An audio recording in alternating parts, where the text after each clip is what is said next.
Right, breaking news చూస్తున్నారు. మరోసారి అంతర్జాతీయంగా పాక్ నిజ స్వరూపం బయటపడింది.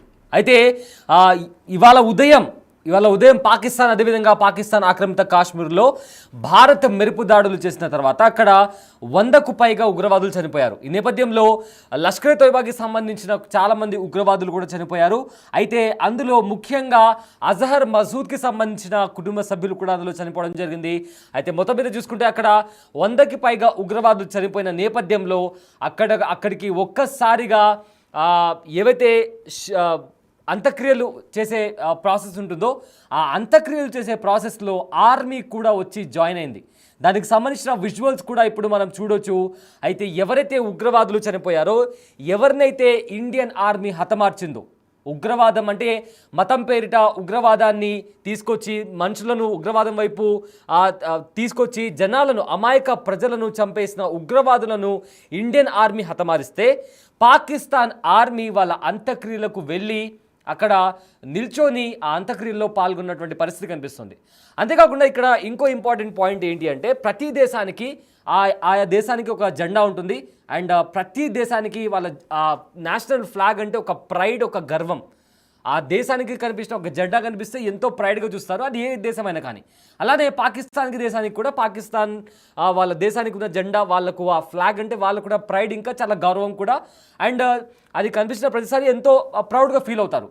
అలాంటి ఫ్లాగ్ని ఉగ్రవాదుల శవపేటిక మీద పెట్టి వాళ్ళ అంత్యక్రియలు నిర్వహించాలంటే వాళ్ళను దేశద్రోహులుగా కన్సిడర్ చేస్తారా, లేకుంటే ఏదో పెద్ద త్యాగం చేసిన వాళ్ళగా కన్సిడర్ చేస్తారా అని ఇంటర్నేషనల్గా, అంతర్జాతీయంగా ప్రతి ఒక్కరు కూడా ప్రశ్నిస్తున్నారు. ఎందుకంటే ఏ దేశంలోనైనా ఎవరైనా ఒక ప్రైమ్ మినిస్టర్ కావచ్చు, లేదా మనుషులకు ఎక్కువగా హెల్ప్ చేసిన వాళ్ళు చనిపోతే లేదా సర్వ్ చేసిన వాళ్ళు, మిలిటరీలో సర్వ్ చేసిన వాళ్ళు, నేవీలో సర్వ్ చేసిన వాళ్ళు చనిపోతే ఆ దేశపు జెండాని వాళ్ళ శవపేటిక మీద పెట్టి వాళ్ళకు ట్రిబ్యూట్ ఇస్తారు. అంటే వాళ్ళకు ఇచ్చే గౌరవం అది ఏ దేశానికి ఆ జెండాకున్న ఒక వాల్యూలాగా కన్సిడర్ చేస్తారు.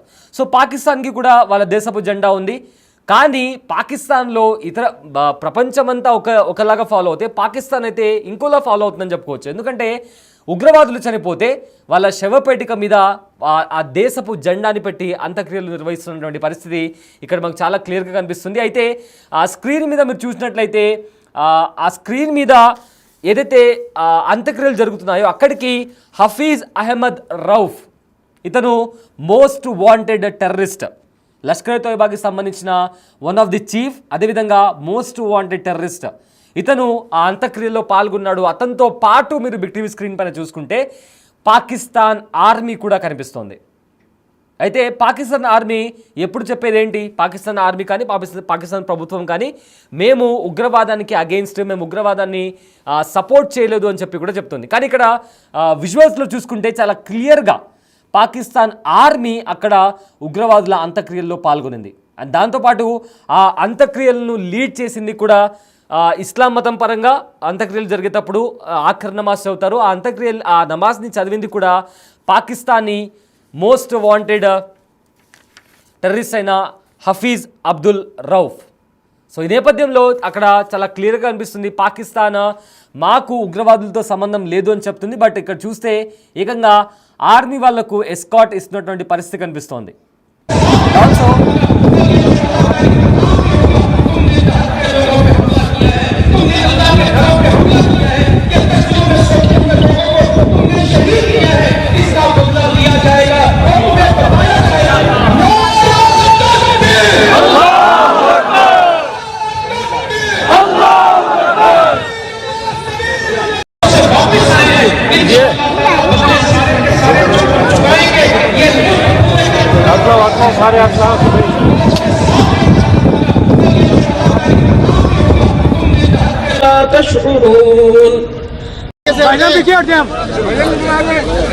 الحمد لله رب العالمين الرحمن الرحيم بل أحياء ولكن لا تشعرون جوع ونذر الصابرين الذين إذا أصابتهم مصيبة قالوا إنا لله.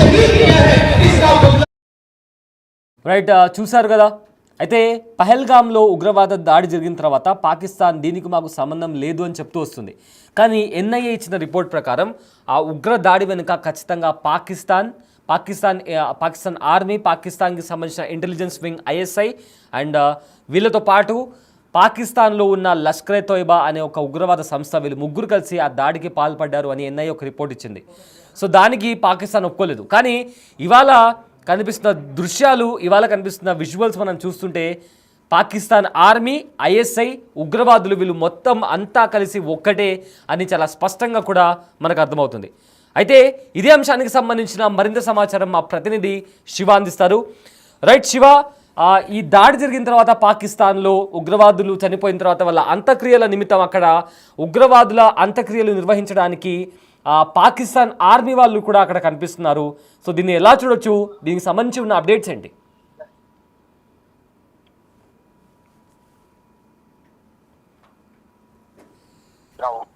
అనేక మంది చనిపోయారు. దానికి సంబంధించిన ఉగ్రవాదులకు సంబంధించి అంత్యక్రియల్లో పాల్గొనేందుకు భారీ సంఖ్యలో ఇటు ఆర్మీకి సంబంధించిన ఉన్నత స్థాయి అధికారులు, సైనికులు కూడా భారీగా పాల్గొని వారికి నివాళులు అర్పించడం కానీ, వారికి దగ్గరుండి అంత్యక్రియలు చేయించడం కానీ, ప్రధానంగా దానికి సంబంధించిన ఫొటోస్ కానీ, వీడియోస్ కూడా సోషల్ మీడియాలో పూర్తిగా వైరల్ అవుతున్న పరిస్థితి కనిపిస్తోంది. మరోవైపు లష్కరే ఉగ్రవాది అబ్దుల్ రౌఫ్ అంత్యక్రియలో పెద్ద ఎత్తున ఆర్మీ అధికారులు పాల్గొన్నారు. అటు ఆసుపత్రిలో కూడా చికిత్స పొందుతున్న ఉగ్రవాదుల్ని ఆర్మీ అధికారులందరూ కూడా వెళ్లి పరామర్శించడం, కుటుంబ సభ్యులతో మాట్లాడడం, ఇదంతా కూడా చేస్తున్న పరిస్థితి కనిపిస్తోంది. అంటే ఆ టెర్రరిస్టుల శవపేటికలపై కూడా పాకిస్తాన్ జాతీయ జెండాలను ఉగ్రవాదులతో పాక్ ఆర్మీ డైరెక్టర్లకు లింకులు ఉన్నాయి అనేది కూడా ప్రధానంగా తెలుస్తుంది. ఏదైతే ప్రధానంగా ఇక్కడ పెహల్గామ్ లో జరిగిన దాడికి సంబంధించి కూడా తర్వాత ఇటు పాకిస్తాన్ కు సంబంధించిన కీలక నేతలు, ఇటు ఆర్మీకి సంబంధించిన వారు కూడా అనుకూలంగా మాట్లాడిన పరిస్థితులు అయితే కనిపించాయి. దానికి అనుగుణంగానే ఇటు సైనికులకు కానీ, ఇటు ప్రభుత్వానికి కూడా ప్రధానంగా లింకులు ఉన్నాయనేది కూడా అందరూ భావించారు. దానికి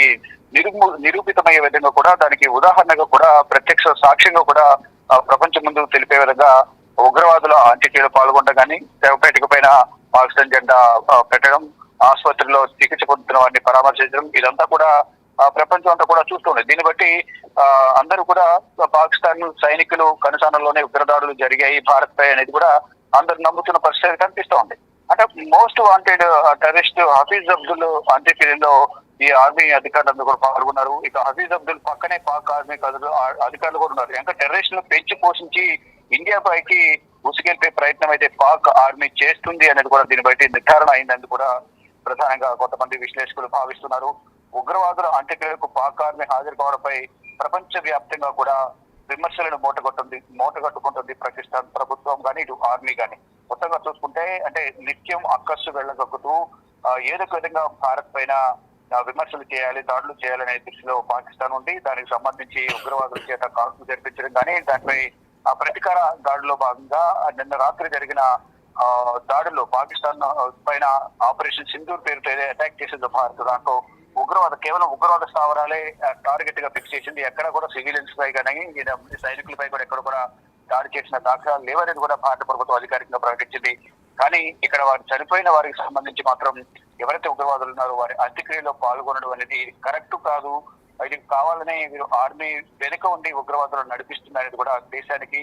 మరోవైపు పాకిస్తాన్ లో కూడా చాలా మంది ఈ విషయాన్ని కూడా ఖండిస్తున్న పరిస్థితి కనిపిస్తుంది. ఉగ్రవాదులు చనిపోతే మీరు ఎల్లడం అనేది కూడా వర్గ ప్రజలందరూ కూడా ప్రధానంగా సైనిక చర్యను వ్యతిరేకిస్తున్న పరిస్థితి కనిపిస్తుంది. మరొక యుద్ధానికి వెళ్లాలా లేదా అని సర్వే చేసిన సందర్భంలో కూడా అసలు యుద్ధం అనేది వద్దు, భారత్ యుద్ధం చేసి గెలవలేమంటూ కూడా ముందే వారందరూ కూడా వ్యతిరేకించిన పరిస్థితి కనిపిస్తుంది. కానీ ఇప్పుడు అంత్యక్రియల్లో దగ్గరుండి మరి ఈ టెర్రరిస్టులు పాల్గొనడం, టెర్రరిస్టులకు అంత్యక్రియలు దగ్గరుండి అంత్యక్రియలు చేయడం, వారికి కుటుంబ సభ్యులతో పరామర్శించడం, ఆసుపత్రికి వెళ్లి ట్రీట్మెంట్ పొందుతున్న వారిని పరామర్శించడం, ఇదంతా కూడా ఆర్మీ వెనుకుంటే ఉగ్రవాదులను నడిపిస్తుంది అనేది కూడా మరొకసారి తేటతెల్లమైంది. ఈ లష్కర్ తోయిబా, ఐసిస్, జైషే మహమ్మద్ కాదు, ఆర్మీ కూడా వీరు వెనుకుంది, టెర్రరిస్టులు వెనుకుంది అనేది కూడా ప్రధానంగా నిర్ధారణ అవుతున్నట్టు కూడా కొంతమంది విశ్లేషకులు భావిస్తున్నారు. ప్రధానంగా చూసుకుంటే ఈ దృశ్యాలన్నీ కూడా సోషల్ మీడియాలో వైరల్ అవుతున్నాయి. ఫొటోస్ కానీ వీడియోస్ సోషల్ మీడియాలో వైరల్ అవుతున్న నేపథ్యంలో ప్రపంచ వ్యాప్తంగా పాకిస్తాన్ పైన విమర్శలు గుప్పిస్తున్న పరిస్థితి కనిపిస్తుంది. అంటే ఇది కరెక్ట్ కాదు. ఉగ్రవాదులు ఏదైనా వారి మీద అభిమానం ఉంటే వారు వెళ్లకుండా మామూలుగా ఫోన్ లో పరామర్శించడమా, లేకపోతే ఇతర మాధ్యమాల ద్వారా వారిని పరామర్శించి మాట్లాడడం, ఫోన్ లో సంభాషించడం చేయాలి. కానీ ప్రత్యక్షంగా వెళ్లి వారు ఉగ్రవాదులను పరామర్శించడం, అంత్యక్రియలో పాల్గొనడం, ఆసుపత్రికి వెళ్లి ట్రీట్మెంట్ కి సంబంధించి వారితో డాక్టర్స్ తో మాట్లాడడం కానీ వారు పరామర్శించడం అనేది ఇది కావాలనే ఉగ్రవాదులతో చేతులు కలిపి భారత్ పైన ఉసుగెలిపే ప్రయత్నంలో భాగంగానే పాకిస్తాన్ సైన్యం దీంట్లో కీలక పాత్ర పోషించింది పెహల్గాం దాడులకు సంబంధించి కూడా అనేది కూడా అందరూ భావిస్తున్నారు. మొత్తంగా చూసుకుంటే ఏదైతే పాకిస్తాన్ సైన్యం చేపట్టిన ఈ చర్య ఏదైతే ఉందో ఇదంతా కూడా విమర్శలు పాలవుతుంది పాకిస్తాన్. ఇప్పటికే ఒంటరి దేశమైన పాకిస్తాన్ కు మిత్ర దేశమైన ఆఫ్ఘనిస్తాన్ దూరమైంది. కేవలం ఇప్పుడు టర్కీ, ఇరాన్, ఇరాక్, చైనా తప్ప ఎవరు కూడా వారికి సహాయం చేయని పరిస్థితి కనిపిస్తోంది. ఈ సందర్భంలో ఒకవేళ మళ్ళా అటాక్ చేస్తే కనుక ఎటువంటి వస్తే ఈసారి నామరూపాలు లేకుండా పోతుంది పాకిస్తాన్. అసలు ప్రపంచ పటంలో పాకిస్తాన్ అనేది ఒకటి ఉండదు అంటూ కూడా కొంతమంది అంతర్జాతీయ నిపుణులు కూడా భావిస్తున్నారు. మొత్తంగా చూసుకుంటే రాత్రి జరిగిన అటాక్ 9 స్థావరాల్లో 5 ప్రాంతాల్లో అటాక్ జరిగిన నేపథ్యంలో కోలుకోలేని దెబ్బ తగిలింది. ఇంకా ఫ్యూచర్ లో మరి అతి త్వరలోనే సింధు 2 కూడా రాబోతుంది, ఆపరేషన్ సింధు 2 కూడా రాబోతున్నట్టు కూడా ప్రచారం జరుగుతుంది. దాని తీవ్రత ఎంత ఉంటుందని కూడా చూడాల్సింది. ఈ రోజు ఏదైతే మీడియా సమావేశం ఏర్పాటు చేసిన నేపథ్యంలో కమాండ్ వింగ్ కానీ లెఫ్టినెంట్ కర్నల్ కూడా ఏదైతే స్థావరాలను గుర్తించారు 21 ఉగ్రవాద స్థావరాలను గుర్తించమని చెప్పారు. 9 స్థావరాలపై అటాక్ చేశారు. ఇంకా 12 స్థావరాలు అయితే ఇంకా ఉన్నాయి. ఆ 12 స్థావరాలపై ఎప్పుడు అటాక్ చేస్తారు, ఆపరేషన్ సింధు 2ను ఇంప్లిమెంట్ చేస్తారా, దానికి సంబంధించి ఎప్పుడు భారత సైన్యం సన్నద్ధమవుతుంది, వాయుసేన కానీ ఎయిర్ ఫోర్స్ కానీ భారత ఆర్మీ కానీ ఎప్పుడు సన్నద్ధమవుతుంది, ఎప్పుడు అటాక్ చేయబోతుంది అనేది కూడా చూడాల్సింది. కానీ భయంగా మాత్రమే పాకిస్తాన్ ఉంది, ప్రజెంట్ ఉంది. ప్రాణభయంతో వారందరూ కూడా కొట్టుబిట్టాల్సిన పరిస్థితి తగ్గుతుంది. కానీ డెఫినెట్ గా ప్రతీకార దాడి తీసుకుంటామంటూ సామాన్య జనం పైన ఏదైతే ఇటు జమ్మూ కాశ్మీర్ పరిసర ప్రాంతాల్లో తంగతోడు కానీ పూంచ్ సెక్టర్ లో ఏదైతే సెక్టర్ లో ఉన్నారో ఆ ప్రాంతాల్లో సిక్కు సంబంధించిన ఒక గురుద్వారా పైన దాడి చేసిన నేపథ్యంలో దాంట్లో 43 మంది గాయాల పాలయ్యారు, 15 మంది దాదాపు చనిపోయిన పరిస్థితి కనిపిస్తోంది. అంటే సాధారణ జనం పైన వీరు కావాలని టార్గెట్ చేస్తున్నారు. కేవలం భారత్ మాత్రం ఉగ్రవాద స్థావరాలనే టార్గెట్ చేసుకునే వారిపై దాడులు చేసిన పరిస్థితి కనిపిస్తుంది. కానీ నిత్యం కూడా ఏదో ఒక సందర్భంలో సామాన్యులని, ఫర్ ఎగ్జాంపుల్ ఏదైతే టహల్గామ్ లో జరిగిన దాడి ఉందో వారు సామాన్యులు టూరిస్టులు వారిని టార్గెట్ చేస్తున్న 26 మందిని కాల్పుల ద్వారా హతమర్చారు. ఇప్పుడు కూడా 15 మంది సామాన్య ప్రజల అమాయకులను అటాక్ చేసి వారిపై ఇళ్లపై దాడి చేసిన నేపథ్యంలో గురుద్వారాపై దాడి చేసే నేపథ్యంలో సిక్కులను టార్గెట్ కి తీసుకుని దానిలో కూడా 15 మంది చనిపోయారు, 43 మందికి గాయాలయ్యాయి. ఇలా సమీపంలో ఉన్న భారత్ పాకిస్తాన్ సరిహద్దు ప్రాంతం ఏదైతే సమీపంలో ఉన్న ప్రాంతాల్లో టార్గెట్ చేసుకుని పాకిస్తాన్ కాల్పులకు తెగబడుతుంది. మొత్తానికి ఏదైతే టెర్రరిస్టులు ఎవరైతే చనిపోయారో భారత్ దాడి చేసిన 9 స్థావరాలు 5 ప్రాంతాల్లో ఎవరైతే మృతి చెందారో అటువంటి వారి అంత్యక్రియల్లో పాకిస్తాన్ ఆర్మీ పాల్గొనడం అనేది ఇది పెద్ద తప్పిదం. ప్రపంచం ముందు దోషిగా నిలబడాల్సిన దుస్థితి అయితే ప్రజెంట్ పాకిస్తాన్ సైన్యానికి ఏర్పడిందనేది కూడా ప్రధానంగా చెప్పుకోవాలి. Right, thank you Shiva, thanks for the update. So present అయితే పాకిస్తాన్ అంతర్జాతీయంగా దోషిగా నిలబడింది. ఎందుకంటే ఎవరైతే ఉగ్రవాదులు చనిపోయారో వాళ్ళ అంత్యక్రియల్లో ఏకంగా పాకిస్తాన్ ఆర్మీ పాల్గొనడం అనేది ఇప్పుడు తీవ్ర చర్చకు దారితీసింది. ఎందుకంటే ఇన్ని రోజులు మేము ఉగ్రవాదులతో లేము, ఉగ్రవాదుల వల్లనే మేము పీడించబడ్డాము, మేము కూడా ఉగ్రవాదుల వల్ల ఎంతో బాధలు అనుభవించామని చెప్తున్న పాకిస్తాన్ ఇవాళ ఏకంగా అదే పాకిస్తాన్ ఆర్మీ ఉగ్రవాదుల అంత్యక్రియలకు వెళ్ళి అక్కడ అంత్యక్రియలో పాల్గొనడం అనేది నిజంగా చూస్తుంటే అంతర్జాతీయంగా దోషిగా నిలబడిన పరిస్థితి కనిపిస్తుంది. అయితే ఇదే నేపథ్యంలో ఎవరైతే లష్కర్ ఏ తోయిబాకి సంబంధించిన Hafeez Abdul Rauf most wanted terrorist, అతను ఆ అంత్యక్రియలను లీడ్ చేసిన నేపథ్యంలో అక్కడికి చాలామంది ఆర్మీ వాళ్ళు ఆ అంత్యక్రియల్లో పాల్గొన్నారు. అండ్ ఆల్సో ఏదైతే పాకిస్తాన్కి సంబంధించి పాకిస్తాన్ జాతీయ జెండా ఉందో ఆ పాకిస్తాన్ జాతీయ జెండాని కూడా శవపేటిక పైన పెట్టి తీసుకెళ్లడం అనేది ఎంతవరకు కరెక్ట్ అని కూడా అంతర్జాతీయంగా పలు ప్రశ్నలు, అదేవిధంగా చాలామంది క్వశ్చన్ రైజ్ చేయడమే కాకుండా పాకిస్తాన్ను ఒక దోషిగా కూడా చూస్తున్నాయి. దీంతో ఖచ్చితంగా పాకిస్తాన్ ఆర్మీకి కూడా అక్కడ ఉగ్రవాదులతో లింక్ ఉన్నట్టు కూడా చాలా స్పష్టంగా కనిపిస్తోంది.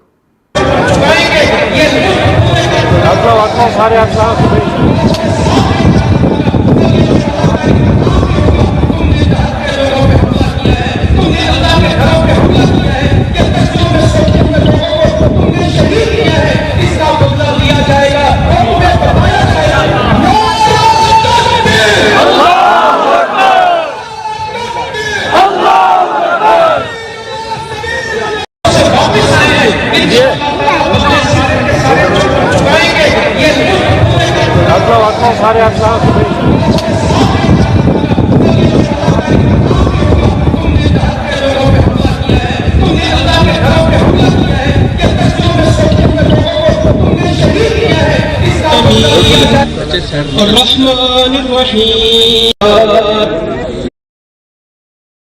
కదా అక్కడ ఉగ్రవాదులు ఎవరైతే లష్కర్ తోయిబాకి సంబంధించిన హఫీజ్ అబ్దుల్ రౌఫ్తో పాటు చాలామంది పాకిస్తాన్ ఆర్మీ అండ్ వాటితో పాటు ఎవరైతే భారత్ దాడి చేసిన తర్వాత చనిపోయారు ఉగ్రవాదుల అంత్యక్రియలు జరుగుతున్న నేపథ్యంలో వాళ్ళందరూ అక్కడే ఉన్నారు. సో దీంతో పాకిస్తాన్ ఆర్మీ, ఐఎస్ఐ అండ్ వాళ్ళతో పాటు ఎవరైతే ఈ లష్కర్ తోయిబా లాంటి ఉగ్రవాద సంస్థలు ఉన్నాయో వీళ్ళంతా ఒక్కటే అని కూడా చాలా స్పష్టంగా తెలుస్తోంది.